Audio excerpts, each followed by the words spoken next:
पुढची धक्कादायक बातमी आहे यवतमाळमधली, कारण राज्यामध्ये सध्या अनेक मुली अनेक महिला गेल्या काही महिन्यांपासून बेपत्ता झाल्यात। मात्र याच मुलींच्या तस्करीचं रॅकेट सुरू आहे का असा प्रश्न निर्माण झालेला आहे। कारण सध्या यवतमाळच्या राळेगावमध्ये आदिवासी मुलींची तस्करी होत असल्याचा गंभीर आरोपही करण्यात आला आणि अर्थातच एकच खळबळ माजली आहे।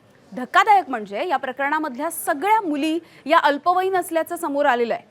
भाजपचे जिल्हाध्यक्ष प्रफुल्ल चव्हाण यांनी हे गंभीर आरोप केले आणि यानंतर आरोपी मजहर कुरेशी याच्यावरती गुन्हा दाखल करण्यात आलाय। आरोपीला एका अल्पवयीन मुलीशी लग्न केल्याच्या गुन्ह्याखाली आधीच अटकही करण्यात आली। 6 महिन्यांमध्ये तब्बल 34 आदिवासी मुली या गायब झाल्याची धक्कादायक माहिती समोर येते आहे। अल्पवयीन आदिवासी मुलींना परराज्यामध्ये विकलं जात होतं।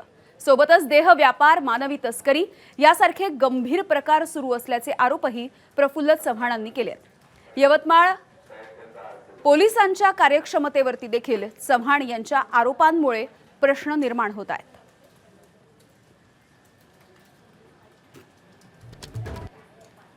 काल एक ऑडिओ क्लिप अशा स्वरूपाची प्रसारित झालेली होती। ती ऑडिओ क्लिप पोलिसांपर्यंत मिळाली। त्याच्यामध्ये जेवढ्या आरोपींचं नाव आहे, त्यात महिला आरोपी असतील किंवा पुरुष असतील, त्या सर्वांना पोलीस स्टेशनला बोलून आपण सखोल चौकशी केलेली आहे आणि अजूनही ती करीत आहोत। हे गुन्ह्याचं प्रकार म्हणजे असा आहे की महिलांना, मुलींना भरीस घालून त्यांना वेगवेगळ्या ठिकाणी लग्न लावून देणं आणि लग्नात त्याच्यासाठी पैसे कमवणं आणि ह्या मुली 15-20 दिवसांनी परत माघारी आल्यानंतर पुन्हा सासरी न जाणं अशा स्वरूपाचं आहे।